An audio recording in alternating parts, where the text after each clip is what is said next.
Hello friends, हाय। आप देख रहे हैं हमारा चैनल जिसका नाम है क्रिएटिव स्टडी। और आज जिस टॉपिक पे बात करेंगे वो है हॉब्स के बारे में। थॉमस हॉब्स के बारे में। ये इंग्लिश एक फ़िलासफ़र थे, ठीक है। और ये फर्स्ट मॉडर्न स्टेट के इन्होंने बताया था कि ओरिजिन ऑफ स्टेट के बारे में बताया था कि सोशल कॉन्ट्रैक्ट होता है स्टेट के अंदर। अब ये सोशल कॉन्ट्रैक्ट क्या होता है, तो इस सब चीज़ों के लिए अलग से क्लास आएगी जिसमें मैं बहुत ही ज़्यादा एक्सप्लेन करके बताऊँगा हर चीज़ों को।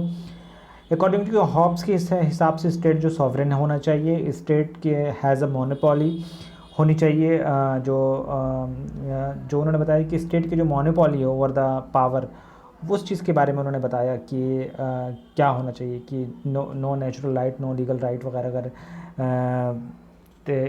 नहीं होते हैं या होते हैं, इस के बारे में बताया था उन्होंने। Hobbes as a utilitarian thinkers थे। अब यूटिलिटेरियंस क्या होता है, सो पहले पुरानी वीडियो को आप देखिएगा। हॉब्स के जो सपोर्टर जो थे, जो स्टेट को सपोर्टर करते थे, ठीक है। तो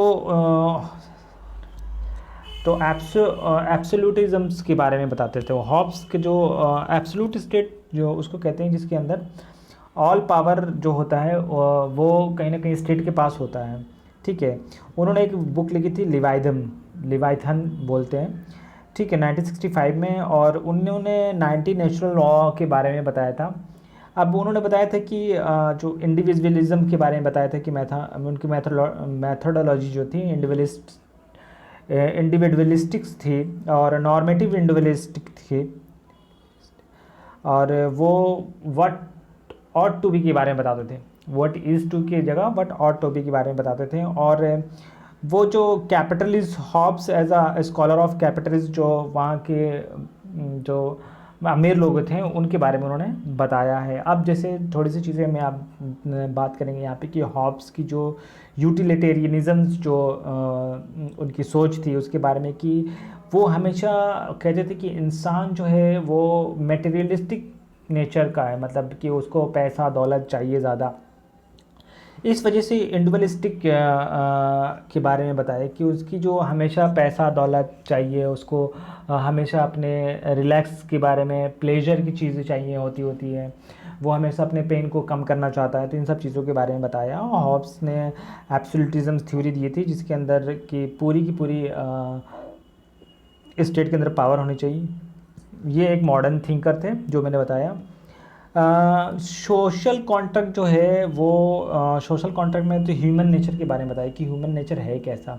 जैसे मैंने बताया कि ह्यूमन नेचर के बारे में बताया उन्होंने कि ह्यूमन नेचर क्या है, किस तरह से सोचता है ह्यूमन नेचर, ठीक है।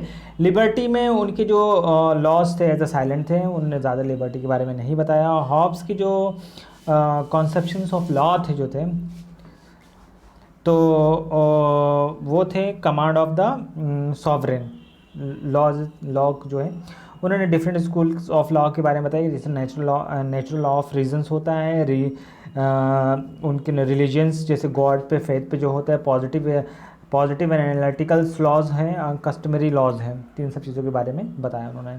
लगभग मैं बहुत ही शॉर्ट में इन सब चीज़ों को कवर किया हूँ, जिसमें से आप अगर पढ़ सकें तो एक शॉर्ट सा रिवाइज हो सकता है कि हॉब्स के बारे में क्या क्या है। ये एज अ क्रैश कोर्स है और मैं इसके बारे में ज़्यादा नहीं, मैं बहुत ही दो या तीन या 5-10 मिनट तक का ही वीडियो बना रहा हूँ हर टॉपिक को, कि थोड़ा जल्दी कवर हो जाए और चीज़ें अच्छी से हो जाए। अगर आपको लगता है कि हाँ मैंने कम बताया तो प्लीज़ कमेंट करके बताओ कि इसमें, क्योंकि बहुत ही कम सब्सक्राइबर है, 5 सब्सक्राइबर है, सो धीरे धीरे चीज़ें बढ़ेंगी तो फिर मैं इसको अच्छे से अपलोड करूँगा। तब तक के लिए अपना ख्याल रखिए। Take care, bye bye, have a nice day.